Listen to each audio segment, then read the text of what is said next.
Joe, can you hear us? What's up, man? Oh, he's connected. It says connecting audio. Oh, there we go. Can you hear us, Joe? Yeah, I got you now. Oh, amazing. All good? Yeah, good to meet you, man. Yeah, nice to meet you. I'm Pete. This is Paul. You guys have met before, though. Nice to see you again. Yeah, we met once. Yeah, the games in the warm-up area. Yeah, cool. Yeah, you remember that? We took a picture together. I fanboyed out a little bit. Yeah, you did, but it was cool. Yeah. I'm the How you same doing? way. When I see you lift, I'm a big fan. Oh, thanks, man. Yeah. You were what year did you go to the games? 2014. Yeah, that was like kind of when I started watching it, so it was cool. Yeah. I remember that. Yeah. Because that's what got me into it, was just watching them on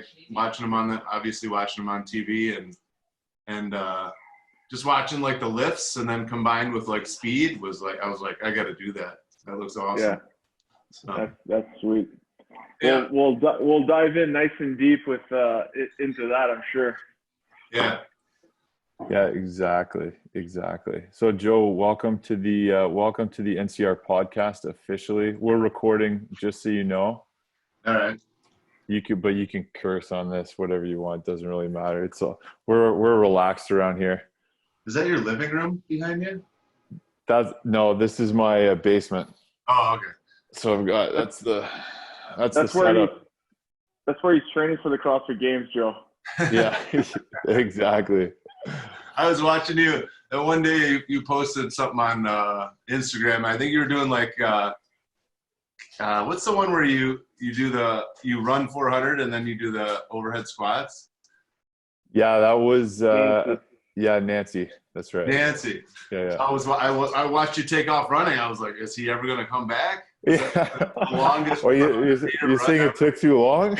Yeah, but like, it's weird because kids watch like they watch the people on YouTube play video games, and I oddly enough find myself like watching people work out on the same way, I know. Instagram, I'm like watching a whole workout. I'm like, what am I doing here? I know. I thought of making that one a little less painful and cutting out the parts where I wasn't in the picture, but I didn't have the patience to edit that out, so I was just like, fuck it, I'll just throw the whole thing up. I thought that was. Go ahead. Sorry. No, I was just gonna say I thought that was pretty funny, Pete. You put, out of all the workouts that we do, the most exciting one that you decided to put is the one with 5 400-meter runs in it. Yeah, exactly. There's a fast forward button. So you guys both go to NCR? Is that the gym? Yeah. So Paul and I own it together with a third guy, Reza. Okay. And up here in Ottawa, and so is that downtown? We're at. You remember like Bank and Heron? Do you remember that part of town? Yeah. Yeah. So like, there's a Canadian Tire on like Heron and Bank. We're like right behind there. Oh, okay. We were probably we were open when I think your last year when you got traded back to Ottawa. Mm-hmm. I think we were already open. Were you CrossFitting back then? Yeah, I was. Okay. I was getting healthy scratched a lot, so Paul, what was his name? Paul, I can't remember his name, the coach. Oh yeah. I know you're talking about. Paul McLean, that's right. So you guys, they had made a good run in the playoffs the year before, so yeah, I was kind of behind the 8 ball when I got there. He wasn't like too concerned about getting me into the lineup because he already had all the same guys he had the previous year, so he thought he could do fine with that. So when he told me I was healthy scratch, I had to like kind of hide my excitement because I got every arena. After the lockout in 2012, every arena had to have a certain amount of weight and like a bar and like dumbbells so that the scratch players could do a workout while the other team, your team was playing on the ice. Oh, no way. So when he told me I was healthy scratch, I'd be like, damn, all right. I guess I'll just work out. So that's kind of what I was working out all the time. You're just crushing wads in the back. While the team was playing, yeah. That's amazing. So, Joe, I want to talk a little bit about obviously your hockey career, and then we'll get into a little bit of your CrossFit career. Obviously, everyone in Ottawa knows you most famously as being part of the team that went on the Stanley Cup run, or the almost Stanley Cup run. I went to the Stanley Cup Final. That was 06-07, right? Yeah. Yeah. And there was the pizza line and all that. And then I think some people still call the Alfredson Spezza Heatley line one of the best all-time lines in hockey. Like, that was good. Yeah. And then you went on to have a long career in the NHL. How many games did you end up playing? I think just over 700, like 700 and something. Wow, so solid. Yeah, so solid career. And then you finished your career in pro hockey in, what did we just say, 2013? 2014. Yeah. 2014. And you finished back in Chicago, right? In the AHL? Yeah. Yeah. Is that where you're from, Chicago? Yep. Born and raised in Chicago. So was that like, did you ask to go back there, or was that just by chance? No.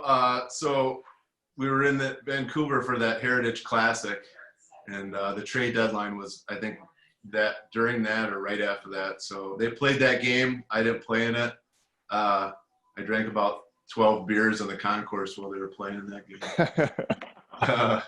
And then the day after, they told me they were going to send me down to Binghamton, and I said, "No, I'm not going to Binghamton. You'll have to find somewhere else to send me." So they worked out something with Chicago and got me back with the Wolves, and I ended up back home, which was nice. I mean, it was super nice of them. I was always treated so nice by it. Yeah. I mean, if you're gonna go anywhere after that, it may as well be home, right? Mm-hmm. So after, they sent me down, and I ended up in that. There's a team up in Vancouver, Abbotsford, I think it's called. Yep. Abbotsford, BC. Yeah, up there.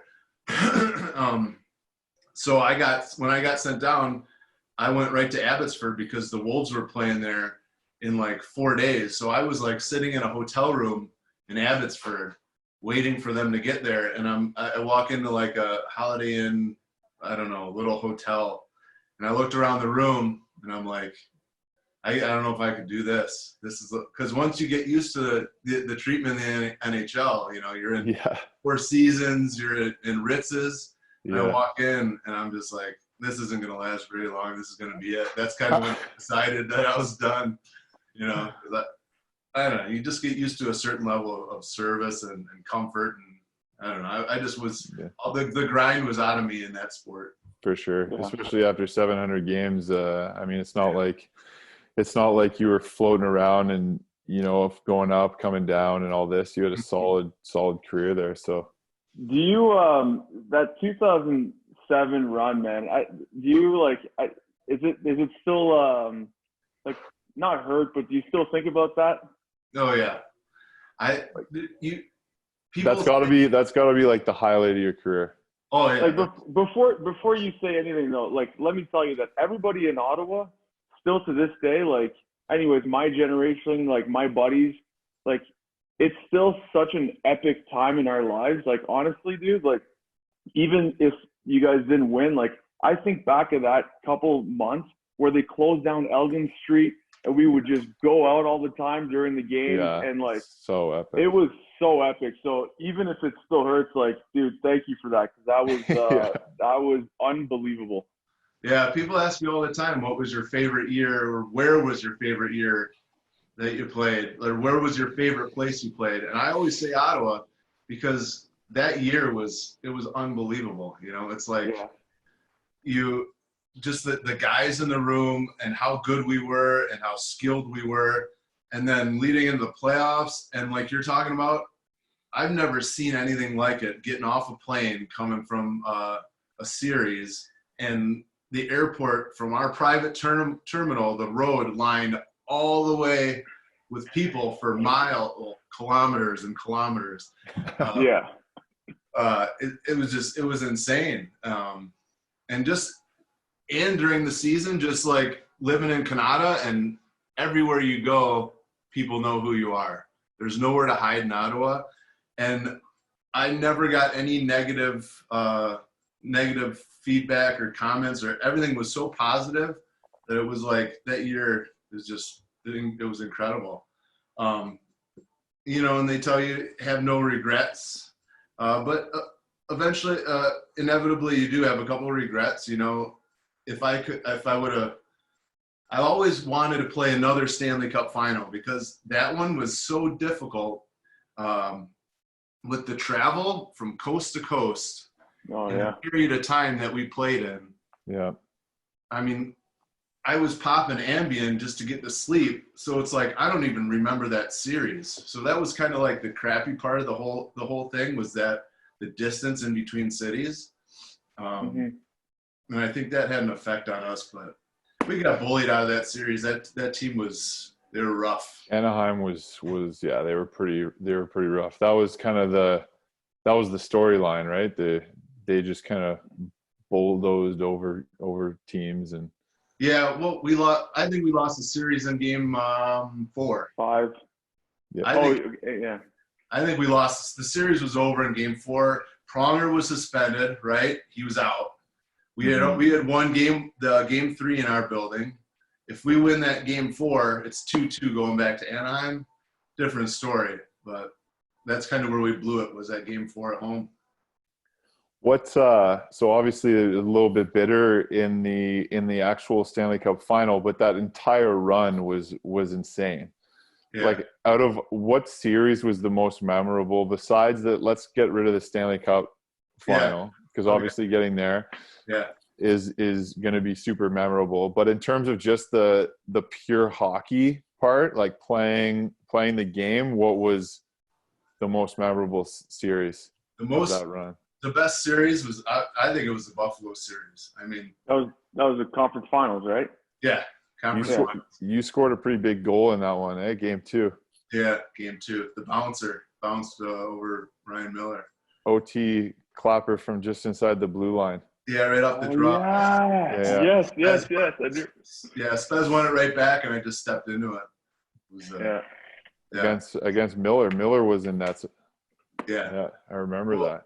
Leading into that season, I know that the rivalry with Buffalo and Ottawa was pretty heated, and I didn't really tell a lot of people this outside of hockey, but going into that series, I knew we were going to win that series, because if you look back during the season, I think we beat them almost every time, and we had their number, and I think like just with the fights and everything, I didn't think there was any way they could beat us. But the games I was so into the games and just into the flow of the games, and that was by far the best series. Because there's probably also, you're just like, if we win this, we're going to the Stanley Cup Finals. Yeah. Like, that's in the back of your mind the entire time.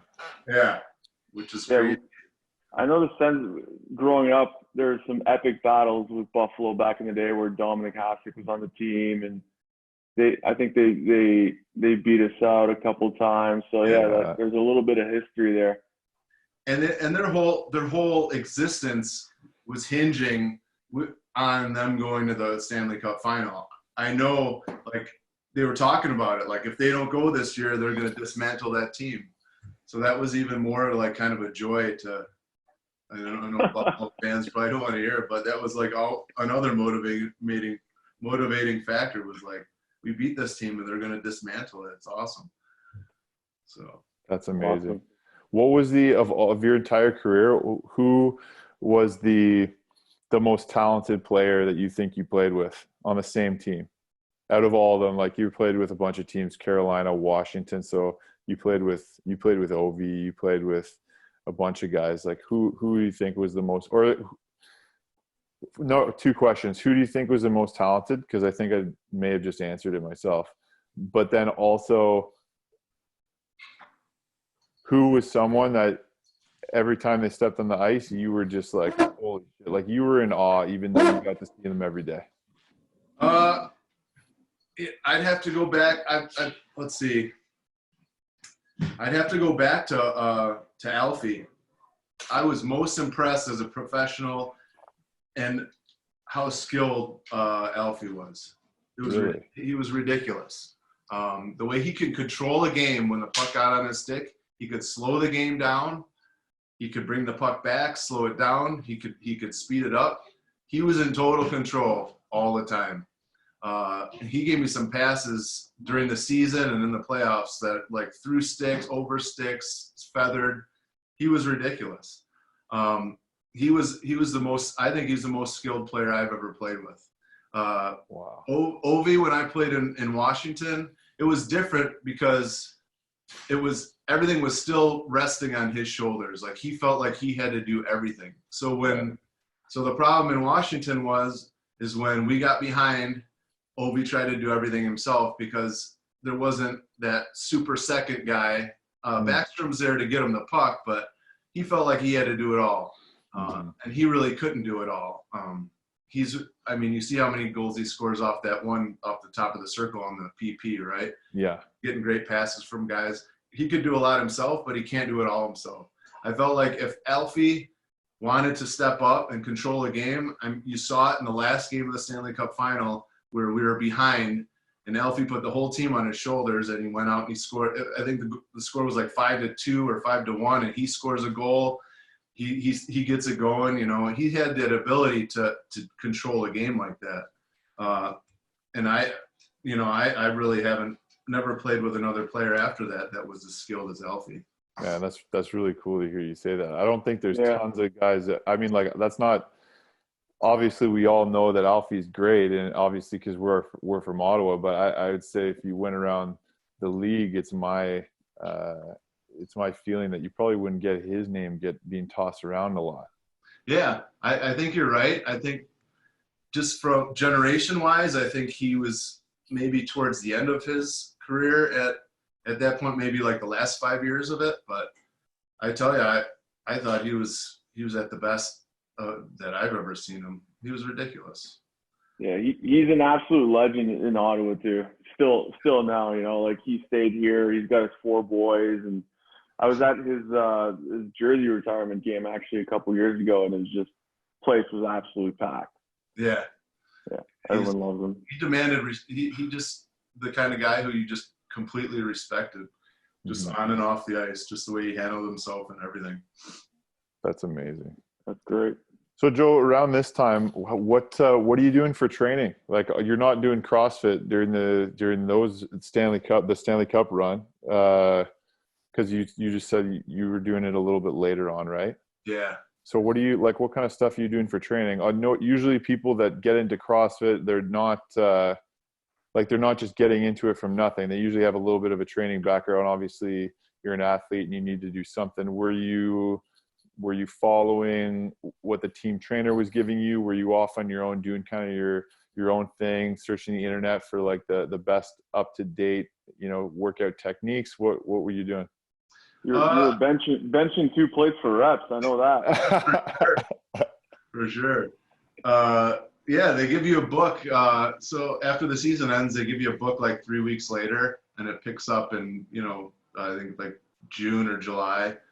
It picks up in June, and just start following the book. I would pick out pieces of the book that I liked, and then I would add some of my own stuff.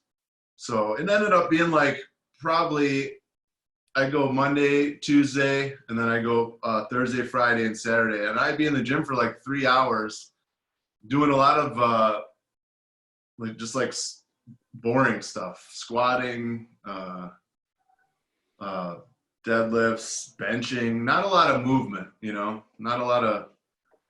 nothing quick. In my conditioning, I was doing a ton of running. Like I get on the treadmill and I do intervals, or I do like just a straight run for 30, 35 minutes, and biking, and it just got boring. Towards the end of my career, maybe like 2-3 years before the end. And I just walked into a gym in Raleigh, North Carolina, CrossFit, Sua Sponte. And because I just had seen it on TV and I wanted to try it. So walked into the gym, and I ended up joining because it was like I could get kind of the same stuff done in a lot less time. You know, that I guess that's the idea behind CrossFit is you can get a lot done in an hour. So that the less time really appealed to me, and the intensity really appealed to me. What did you see online? Was it a YouTube video, or you watched like the documentary on Netflix, or what? I had seen the games in the summertime. I think maybe it was the summer before, and then people were talking about it. So I just thought it was something to try, you know, something different, something. So wait, you joined a gym. You joined a gym and you had access to like probably state-of-the-art facility at the rink, right? No, so at the rink in the summertime, you don't really go to the rink in the summertime. Okay. Like I belong to like equivalent to like you know, like a export fitness or whatever you want to call it. Yeah.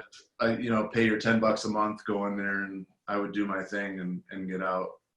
But I guess in the summers, you guys are all just sort of responsible for finding your own way around your training besides that book. Is that the idea?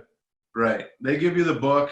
This is before, like, there's a whole new generation of kids now. Like the new NHL is a lot of guys live in the same towns, or they'll go halfway through the summer, they'll move to where a bunch of guys are training, and they'll all train together for like a month or two, and maybe go home for a week and get all their stuff together, and then go to training camp. That's kind of how it works now. So you got big groups of guys in the NHL working out together. Prior to that, I like in the 2000s, it was just like, here's your book. You know, if you don't live around anybody, do the work out of the book and follow the book, and it should work for you, whatever. So that's kind of what I did. I always trained alone. I never really had a partner. I don't think a lot of other guys really wanted to be in the gym for 3 hours, and you know, I guess I really didn't mind, you know. Yeah. And that's something you've always enjoyed doing then, training. Yeah, always. I have to do it. There's some people who need something. They need a schedule. They need a regiment, and I have to have that. Like, I'm a person who has to wake up and do something physical. I have to go to the gym, or I have to get a workout in, or my wife will tell you that I'm not fun to be around. I've heard that before. So when you joined the gym in Raleigh in the summer, did they know you were a professional hockey player? Maybe one or two people, but no, they didn't. And you just went in there and just did like the daily program. Oh, for the CrossFit? Yeah. Yeah, I think the guy who owned it knew right away, and shortly thereafter, I think everybody else knew, just from talk. But yeah, I went in there. I probably belonged there for like a month, and we were cleaning, and you know, like, you think you're a big guy, big and strong, you don't really know how to clean, but you put a little too much weight on the bar, right? So I was in there, and it was a clean day, and I went for a fairly heavy clean, and my wrist bent the wrong way, dropped the weight, and I got through the workout, and I left that day, and I was like, I can't do this anymore, because if I break my wrist or something, the team's not gonna be interested in having me come to training camp, or they won't want me. So I left CrossFit after like a month, and I went back to that other gym and started doing my own stuff again. And the guy John Dill from CrossFit Sua Sponte called me, and he's like, "Hey man, where'd you go?" I'm like, "You know what? I almost hurt myself that one day, and I just can't. It can't happen." He's like, "Come on, come back in. We'll start you slower, lighter weight, and you'll get to like it, man." So I went back, and sure enough, that's what we did. We didn't push it too hard, and I got to love it. You know, did it the right way. Cool. Yeah, because I was almost never going to go back, but. Yeah, you gotta be careful of those athletes walking in through the door trying to just, outlift the girls and all this, you know. Yeah. You think just because you can bench a lot and squat a lot that it transfers over right away, but Yeah. You guys know as well as anybody else. It just doesn't. Yeah, and there's an argument probably to be made too for like, a professional athlete like yourself. Like, do you really need to be cleaning that heavy, or like learning how to snatch in the off season? Maybe not. Yeah. There's other things that you could be doing to still work your power, coordination, and get benefit from it. But and to your point, but that's kind of when the seed in my brain was planted that I wasn't so sure that hockey was my first interest anymore, and it became CrossFit at that point. It was like, all right, no way. That's kind of when it started to happen. It was like hockey became kind of secondary, and I wanted to see how far I could take this new thing, which was CrossFit. So that's kind of when the idea was born in my head. And that's when you were playing for Carolina? Yeah. So that was right before Ottawa and Carolina. I think 2 years I was doing CrossFit. You had like 6 years left in the NHL or whatever. No, it was probably in like 2012, 2013, maybe around. Okay. Yeah. So before coming back to Ottawa. Yeah. So a year right. before I came back to Ottawa, I was already doing CrossFit. Okay. Summer times. So I want to know, when the season starts and you start, you fell in love with CrossFit over the summer, and you come to training camp, like, were you in better shape? Like, did you feel a difference? I felt like with the mobility, my improved mobility, that if I got knocked over, that I wasn't going to hurt myself or get caught in a compromising position. I thought it helped that way. In terms of physical, like conditioning wise, it doesn't really transfer over. I think in hockey, I mean, you know hockey, the only way you can condition yourself to play in a game is to skate. Yeah. I mean, you can ride the bike as hard as you want in the summertime, but until you spend a week on the ice bagging yourself and going hard, you're not going to be in that shape, that hockey shape. It's just impossible. Yeah, for sure. It's just a different animal. That's great, man. That's basically like, that's the way we think too, right? It's like you'll have hockey players walk in, or sometimes their parents walk into the gym and they're like, I need to get my kid ready for training camp. Like, what kind of sports specific training do you guys do here for hockey? And we're like, yeah, nothing. Like, right. He'll squat, he'll improve his strength and his power and his coordination, but exactly that. Like, when it comes time to like a skating stride, like, I'm not having him doing like jumping lunges or whatever. Like, right. The kid needs to be on the ice.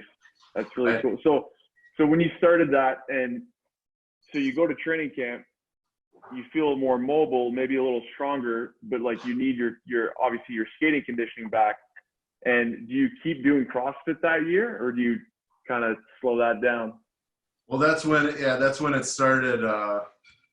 When we get off a plane on trips, guys would go to the hotel and they would go off to dinner or whatever, or to lunch or whatever. But I was going to the hotel and putting on my gym gear and heading to. I was on Google looking for the closest CrossFit gym I could get to. That's awesome. I love that. So I was going every stop, and when we were playing, I would find a CrossFit gym and I would go. I've gone in LA, I've gone in San Jose. I went to Khalifa's gym in NorCal. San Jose, NorCal. I've hit so many. There's so many good ones, and there's a lot of bad ones. Yeah. But yeah, that was like the fun part of my of the trips, because I was kind of fading out and not playing a lot of minutes, so that just became. I don't know if it was because I was less interested in hockey, or I don't know. I don't know what the reasoning was, but that's just what I started doing. Started buying T-shirts from all the gyms that I went to, and it was fun. That's really cool. Yeah. But so like Paul and I played junior B hockey. So okay. We played a little bit of hockey. I tell people junior. Just I played for junior. Yeah. Junior.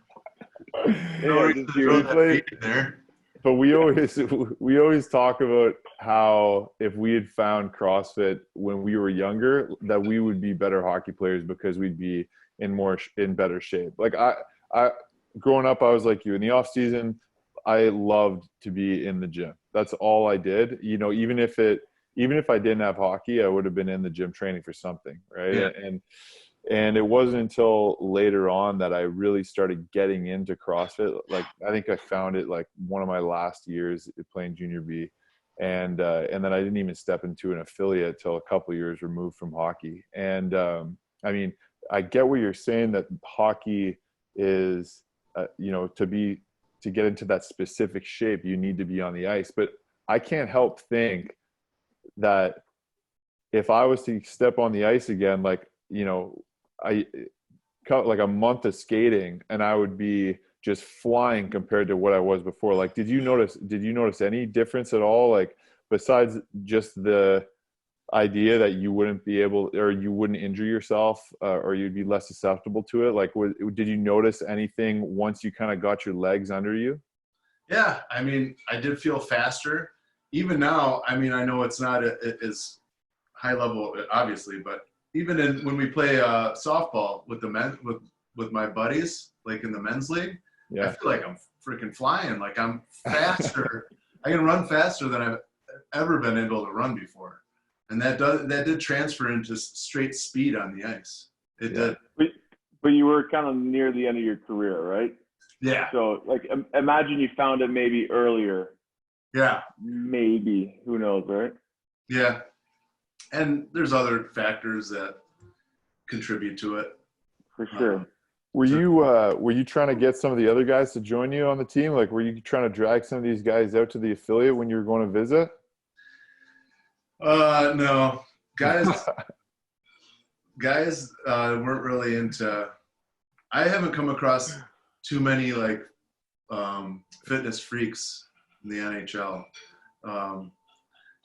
There wasn't too many guys who were like, let's go work out, like I was. But, you know, Chara was like that. He liked to work out, but those guys were much more sensible in how they worked out too. It was like they listened to their bodies, and I was just more like, I'm just gonna destroy myself just because it feels so good.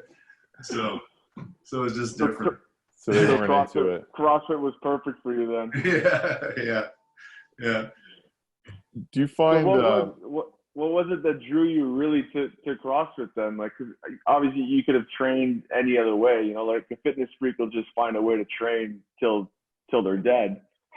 Like, what was it that made you go find an affiliate? Why didn't you just go work out in the like hotel gym or whatever? Just to I guess to be around the other people who were into it, you know. I think that's part of the draw, is a little bit of the competition away from hockey. You know, you can compete, you can pick a guy during the conditioning that you think is near you or better than you, and kind of compete against him secretly. And I think that was a big draw to it, is that there's a competitive element to it. Whether that other person knows it or not, you're competing. So that was a big draw for me, just to know that at the end of each class that, you know, we were going to be going against somebody. Yeah, that's cool. So you train for 4 years or so, 4 or 5 years, and then you make it to the games in the Masters category. Yeah. And you finish 8th in 2018. Technically 7th, but we'll go with 8th for that. Oh yeah, because wasn't that Ramirez that popped? Yeah, he got popped. Yeah, that's right. Nice. Okay, so 7th place. That's great. Yeah, and the guy won like 5 years in a row, and then finally popped. yeah. Fuck. Well, when Neil Maddox comes for you, I guess you gotta do something. That guy's yeah, that's true. That's right. He won it that year, right? Oh yeah. Yeah. He crushed it. Oh, he was still so fit, and he was like 40. No, I guess that was his first year in the 40, right? Yeah. Yeah. And I guess like Sean had said something and kind of called him out, or not specifically, but he was like, bring anybody, I'll beat him. And so Neil went and crushed him, just flattened him. Yeah. I asked Neil, I was like, man, you're like and you're unbelievable. Like, how much time do you spend in the gym? He's like, oh, just an hour, just 1 hour. He goes, I do everything so fast. I'm here, I'm there, and then I'm done. I'm out. I'm like, he also has he's got that long, like, individual career, CrossFit Games career, that he can sort of lean on as a base, So he still got opportunity to ride that out once you hit a certain level of fitness, Yeah, and he's genetically just gifted. Yeah, exactly. Like he just has it. Yeah. So when did you decide in your head that going to the CrossFit Games was a thing that you wanted to do? Was it like the second you watched the film and started to, seek out your first CrossFit gym, or was it, a year into going to these gyms and you were like, hey, I'm pretty good at this thing. I think I could make it to the games? It was as soon as I saw the games in the summer, as soon as I saw them on TV, that was a goal. Was like, make it to regionals. That was my goal, when I first started. And then I realized that when you're 36, it's really, really hard to make it to regionals against the 20-somethings, Yeah. So reality set in there. So then it was just kind of a waiting game because they didn't have 35 to 39 when I started. So it was a waiting game to 40. Hey, I guess you were in Chicago. Would we have competed against you had you made it to regionals? Would you have been going to the East? No, that's the Central. Oh, the Central. North Central, I think. Okay. Yeah, back then. When you started, it was still it was still like even before the Super Regional. So it was the guys in your region in Chicago. It was like Alex Netty. Do you remember Alex Netty? I don't remember him, no. No? I don't remember. I remember Alex Netty. There wasn't too many big names in the North Central, I don't think. No, North Central wasn't too strong. Casper Bauer was there. Yeah. Yeah, he was at the games. I think, he won the games that year I went in 2018. Yeah, in 35, 40. Yeah. What's going on this year? Did you do the online qualifier? I didn't. I took this season off. Yeah. Okay. You didn't do the Open? No, I didn't do the Open. So I did the Open after. So in 2018, I did the Open again. Made it to the qualifier. I did the qualifier. I think I finished like 30 in the 30s, and I was like really shocked. And kind of disappointed at the workouts that they put out in the online qualifier, because there was not really a strength test. I was kind of disappointed. That kind of evens the playing field out for me. I think there was a heavy barbell in a workout, but you're right. There was no like strength event. Was that the deadlift one? No, the heaviest one, I think it was muscle ups and like push jerks at like 185 I got up to. Oh, yeah, that's right. That was like the heaviest thing in the whole thing. And it was all like there was a lot of handstand push-ups and, a lot of gymnastic elements. And I was just kind of disappointed, and I was bad taste in my mouth. So I was just like, I'm just going to wait. I'm going to take this year off. So my plan is to do the Open this year. And then do the qualifier, see where I end up. And then I think I only have to wait. I think the next one is my 45 year. So I'll give it a go then. Okay, there you go. Wait. I guess that's kind of the trend in the masters categories, is to kind of go for it in those early years when you're a little younger in the age group, and then maybe let the body recover a little bit for a year or two as you kind of fizzle out the tail end. Yeah. And then as you enter a new category, you just hammer down. Yeah, that's the idea, I think. Go ahead. No, go ahead. So when I turned 40, I didn't feel any different than when I was 38. Felt the same, right? Yeah. 41, okay. When I hit 42, my body, it changed. It like all of a sudden started needing more rest. I'm getting like nagging injuries. that I had never gotten before. So 42 was like the number for me. So it's not as easy as it was prior to that. So that's why I'm kind of skeptical as to whether I could even compete with guys in that lower end, especially the guys coming out of the 35 to 39 who are full of fire and still feel good. I've gone past that like feel good all the time point now. It's where it's like you need maintenance and rest and stuff like that, you know? Yeah, it's a lot of extra work and time put into recovery and, you know, accessory work, make sure you're moving well and all this. I know what you mean, yeah.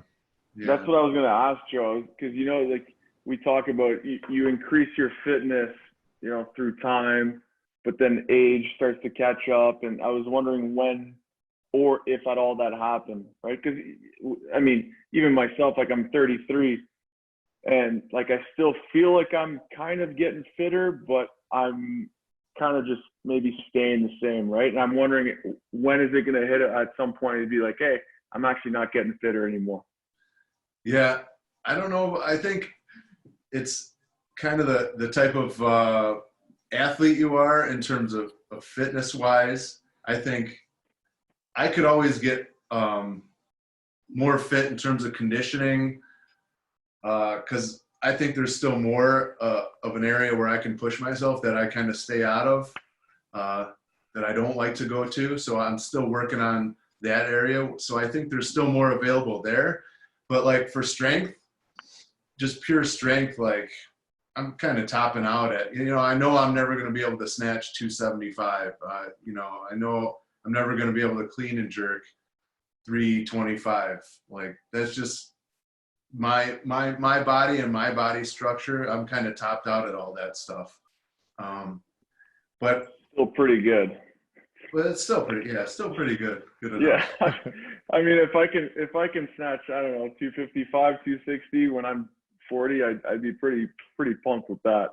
Yeah, it's nice. Awesome. I think I think one of the trends that I see as we, you know, start to age is the first thing that happens is we can't, like, we're still getting fitter, but we can't, it's not as an accelerated process as it used to be. So for example, when you're 20 years old, you can train at such a high volume and recover so quickly that you're increasing your fitness at such a high rate, day to day, week to week.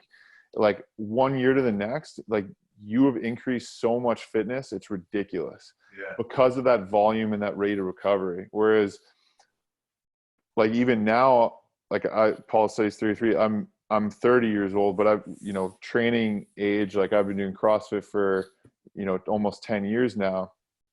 I can't train at the same volume. I need to be mindful of that. I'm for sure getting fitter. Like I'm the fittest I have been in my entire life, but I need to be much smarter with how much volume I try to train with, and how fast I try to, like, I need to be realistic with my goals. Yeah. So, you know, for you, you know, you're saying you've got a lot of room to go in maybe like the conditioning area, you know, and if you can maintain those strength numbers, then you are still getting fitter, but maybe the rate at which you're doing that is just slowing down a little bit.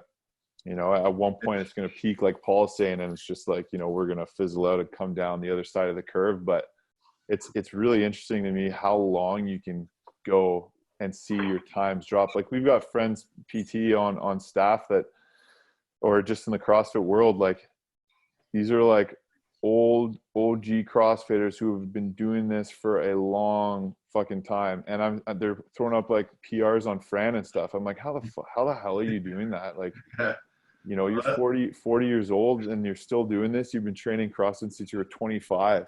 Like, yeah, that's well said. I think that is a good point. Go ahead. What's your wheelhouse, Joe? Like you say, your conditioning stuff. Yeah. So anything with like my favorite workouts. Let's say if I was to put together my favorite workout, it would have like rope climbs in it, heavy deadlifting, and like maybe carrying something heavy. Pulling. Just So some he likes to pull and grunt work. grunt work.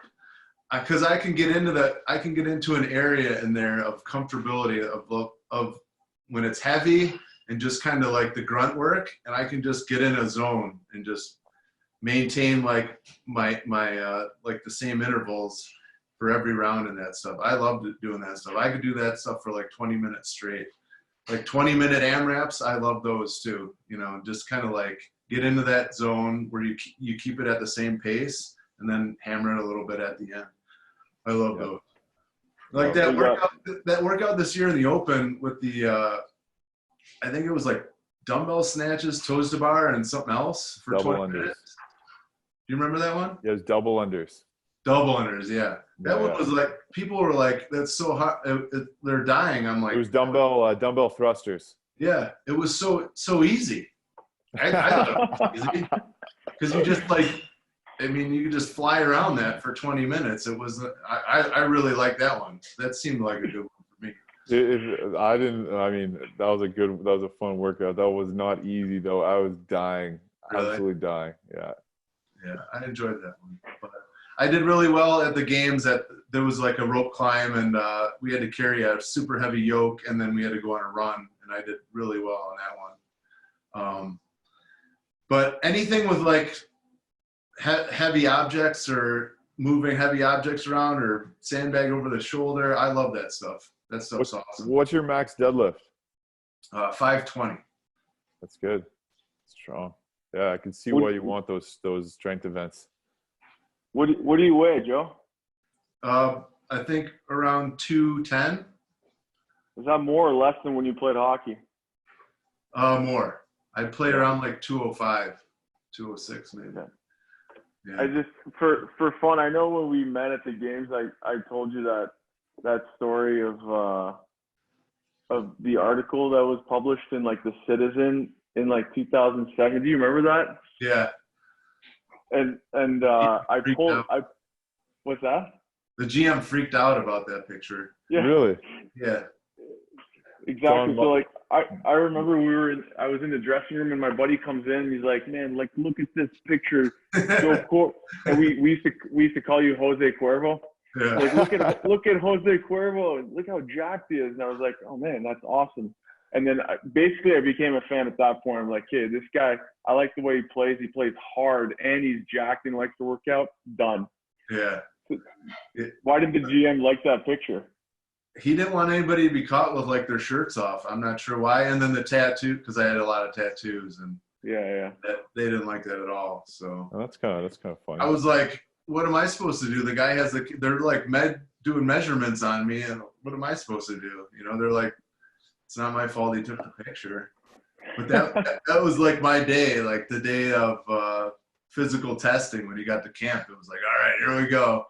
Try and take down as many number one weights or times as I could. It was fun. Did you crush it?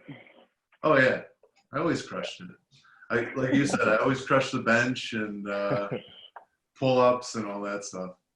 So that was the first time I ever did Fran. Was I got a video of it on my phone still. Was in the weight room in Ottawa in the arena. I was just like, I had seen it I had heard people do it. And that was the first time I did it the right way. Like that was the first time I was ever able to complete it almost like fully unbroken.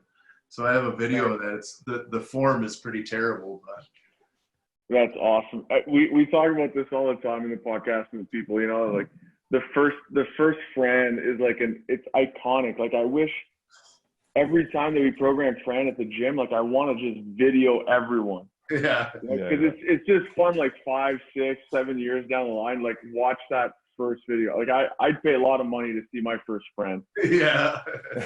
It's probably absolute garbage. Yeah. Are you training hard right now or what? My what? Are you training pretty hard right now or through all this COVID stuff? Yeah. The guy, my coach owns the gym. So I don't know. He gave me a key a long time ago. So They do their Sneak down there once in a while. every day. They do their virtual class from 10 to 11. So I try to sneak in there after they're done. There's nobody in there, and so I train Monday, Tuesday, Wednesday. I do a little something on Thursday on my own at home because I got a gym in my backyard and stuff like that. And then I'll go Friday, Saturday, and then depending on how naughty I am on Saturday, I might do something on Sunday too. Nice. Like to have a couple of cocktails on the weekends, boys. Who doesn't? Oh man. Who doesn't? Only the weekends during this whole thing, it turned into kind of a weekday thing. So Yeah. I had to slow that down a little bit. Yeah, there's a like a meme or whatever, a video going around about it's like a bottle of Tito's sitting on the counter and it's talking to you. It's like, why don't you open me today? No matter what day it is, come on. But that's how it seems. It's like you just look at it and you're like, oh, got nothing else to do. I know it's hard. Might as well. Joe, what's a better feeling, winning a game, a regular season game in the NHL, or winning a workout? Winning a workout at the game. I'm going with winning a workout, especially. I mean, a regular season game is okay. Playoff game. Playoff game. Well, that's different. Yeah. Yeah. I mean, it's hard. I don't really remember that. It's not fresh in my mind. So what's fresh in my mind is winning workouts and posting times, posting top times. So right now for me, it's winning a workout. Is there any moment, because we know that CrossFit workouts take you to just a different place, like pain-wise, physically. Yeah. Like being in a hockey game, it's not really comparable. But do you have a moment like where you maybe went to like triple overtime and your legs were so bagged you could barely even stand up? Was there a moment in hockey that you think back, you're like, oh, that could have compared kind of like a wad? Yeah, we had plenty of games like that. I remember one in particular. It was we were playing Boston in the playoffs. I was with Carolina, and it was Game 7. We were in Boston, and that one went a bunch of overtimes. You're like between overtimes, you go in the locker room and you literally have to lay on your back on the floor and put your legs up because you're just getting so filled with lactic acid. But like the next day, your lower back and your hip flexors, after playing like 35, 40 minutes, it's crazy. It's like insane. So I would say that's comparable when you go into like those triple overtime games, especially if you're a top minute guy on D. If you're a top 2D, top 4D, you're gonna play like in a triple overtime game. You're gonna play over 45 minutes, like 40, 45 minutes. Yeah, it gets pretty ridiculous. Yeah. Yeah, that would be comparable, I would say. But nothing where you need to lay on the floor for like. I've never been in that position in hockey where you have to lay on the floor literally for 10 minutes. There's some that are just like. What's the hardest workout that you've done in recent memory? Recent memory. Or even like could be at the games. I feel like at the games you're kind of riding that high, like you're untouchable almost. Nothing can hurt you, Yeah, the games is like another level. It's like you have more in the tank. It's like you can lift more. It's crazy because there's so many people watching and you just feed off that energy at the games. I think just when you're training at your own gym, I mean, you can push yourself only to a certain point, especially me. I don't know if you train alone. Do you train alone? Nowadays, I think we both prefer with other people. Yeah. We're kind of forced to nowadays, obviously. Yeah. So once in a while I'll train with like a group, and it's like when I train with the group, it doesn't matter what workout it is. It just seems like after something like that, it's so much worse because I'm trying to hang with like guys who are in their 30s and 20s, and it's just doing my best. Yeah. And those are the workouts that are like just terrible, you know. That must have been, I mean, besides from just the CrossFit, that must have been a huge difference maker, because you were talking about earlier, you just like to go into the gym for 3 hours by yourself. Like CrossFit brings that factor of training partners into the fold. And, you know, we half the time when we give people recommendations on how they can, you know, change their training to take it to the next level, we're like, you got to find yourself a training partner who's going to push you. Yeah.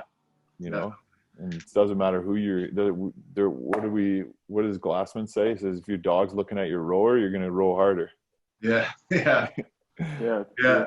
And you have to find a training partner that's going to stick with you. I mean, I've gone through like a handful of guys who just like will train for like a month or two, and they're just like, they just disappear. It's like they don't want to keep at the grind, you know? Yeah. Tough to find people like that. Because you're just crushing them day in and day out. So like, never mind this guy. Well, shouldn't that motivate them? I don't. Yeah. No, it should. If the guys that quit you after a month, those aren't the type of guys you want to be working out with, anyways. Yeah, that's true. What's the name of the affiliate that you're at right now? I'm at O'Hare CrossFit. It's technically not really even close to O'Hare Airport, but it's only like 7 minutes from my house. Cool. The good gym, like the competitive gym around me, it's called Alpha Dog, and it's like 30 minutes away. So right before all this happened, I went there once on a Saturday, and they got a really good group. And so I'm looking forward to, once this is all over, you know, getting out there once a week on Saturdays, because I think one of the teams went to the games. I think they sent a team to the games or something a couple of years ago. So they're younger guys and some younger girls who are just like pretty impressive, you know. That's cool. Joe, do you have your level 1? I did, but I think it just expired. Oh. Yeah. I thought it was something I wanted to do when I first started, but I think it's just more for me. I don't really find any enjoyment in teaching somebody who has no idea how to move or is not an athlete. It's hard for me to understand why they don't get it or the mechanics of it. So, I know. I think 50% of the people that. What? I was gonna say, I think about 50% of the people that take the course, it's always for their personal benefit anyway. So yeah, would you say 50-50, Paul? Like 50% it's probably like coaches and owners, and then the other 50 it's like people who are just interested for themselves. Yeah, I'm always amazed at how many are like have zero interest in coaching. It's like, wow, you paid that much money to just come hang out and learn about air squats? Like that's pretty cool. Yeah. Well, you don't really know what it's – I didn't know what it was going to be like. I didn't realize it was going to be so basic. But, Pete, to your point, that is kind of why I took it, is to kind of gain some knowledge for myself. Yeah. See the things I could do better. Not necessarily to coach, but just to have that just in case I did have the urge to coach. But it just didn't materialize. It wasn't something I wanted to do. Yeah. You ever open up the manual, look back, and do a little bit of studying? You know what I was going to say is that if you're finding you're starting to wear away a little bit, sometimes it helps to go back and look at that type of stuff to help refuel or hit the reset button on technique and whatnot. Yeah, I'll look at it occasionally to look at meals, because I'm always kind of trying to get ideas for what the right amount of food is for me to eat, because I don't meal prep or anything like that. Mm-hmm. So I had a couple recipes from that manual that I would follow religiously, but it's kind of waning off the older I get. My wife, she's a really great cook, and it's hard to turn down a lot of the things she makes, but most of the things she makes are really healthy anyway. So I don't really. Does she CrossFit? She does not. She did try it but it wasn't for her. She's more of a yogi. She had her own Okay. yoga studio and stuff like that. So Probably because she was cool. trying to train with you. probably just tired of hearing about me at the gym, I'm sure. So what's just to close off there, Joe? What's retirement looking like from pro hockey? It's been good. Like I said, my routine when I played hockey was wake up, go to the rink, get on the ice, and then we usually had a team workout or something before or after practice, and I was out of the rink on a practice day by like noon. So I try to keep that same schedule but use CrossFit in place of hockey. So that's worked out really well for me. And then 4 years ago, I got my USA Hockey coaching levels. I'm up to a level 3 now. I think I have to do level 4, and then I don't have to do any more. But I started coaching both my boys 4 years ago. So Oh, cool. yeah. So it started as kind of an assistant coach capacity, and it's kind of grown into helping with practice plans and ideas, how to power skating ideas and just a couple bigger things like that. And now I'm letting my older son go. He's an 04. He's moving on to they're forming like this kind of super AA team. So he's moving on to another coach that I trust. And then I took the 06 team at Chicago Americans, the AAA, one of the AAA teams around here. So we're putting together our team because this is new to us. So I'm kind of trying to recruit kids and get kids in, because I looked at the team that they had last year, and it was a bunch of smaller kids, and they're kind of all the same players. They all have the same skills, and they're just not big. So trying to revamp that team with my younger son. He'll be on the team as a defenseman. He's bigger. I'm trying to make the team bigger, size-wise, and see if we can.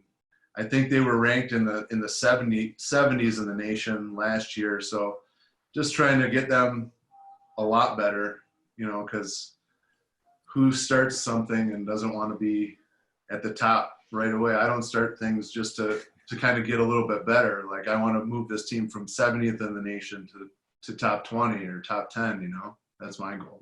Trying to recreate that Anaheim team that beat you in 06. Eh? Yeah. How old are your boys? I didn't know you were your dad, man. Sorry, I would have asked earlier. How old are they? 15 and a half and 14.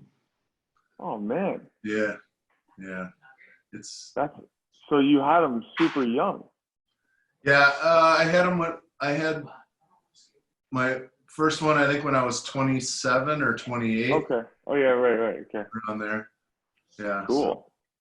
So yeah, did they follow you around the whole career or what? Yeah, they did. And it actually affected, because if you think about it, they were learning how to skate like in North Carolina. And if you look at hockey in North Carolina and compare it to hockey, for instance, in Chicago or anywhere in Canada, it's almost like they're a year behind. So if they're like an 04, they're going to kind of seem like they're an 05. Like, it's just a little bit slower and not as developed. So they kind of missed the whole power skating and all that stuff. And to me, like, power skating, if you can't skate, you can't play hockey. Mm-hmm. So they were a little bit late in catching up to the skating, but I think they've kind of finally caught up at 15 and 14 to the skills and the skating that they need to be at. So that kind of hurt them. I always feel bad about that I wasn't able to kind of directly be involved with the coaching when they first started, but I wasn't really around, on the road and stuff like that. So. Well, you're involved now. It sounds like in a big way. So I'm sure they appreciate it. Yeah. They probably just look at you and say, well, if my dad's that jacked, then I probably should hit the gym. Yeah, exactly. Well, thanks for coming on the podcast, Joe. We really appreciate it. Yeah, thank you. Anytime, Pete. Anytime, Paul. I appreciate you guys having me on. It was fun. And obviously, if you ever make it back to Ottawa, if you ever make it to Ottawa again, we'd love to have you at the gym. 100%. Yeah, there's no way I'd miss it. There's no way I would miss it if I came up there again. If any of us, if we ever get out of this thing and PT or I start working seminars again, we'll look you up if we ever make it to Chicago. Yeah, for sure. I'd hope so. Okay, sounds good, Joe. See you, Thanks a Joe. lot, man. Thanks a lot, man. All right, fellas, take care. Have a good day. All right, later.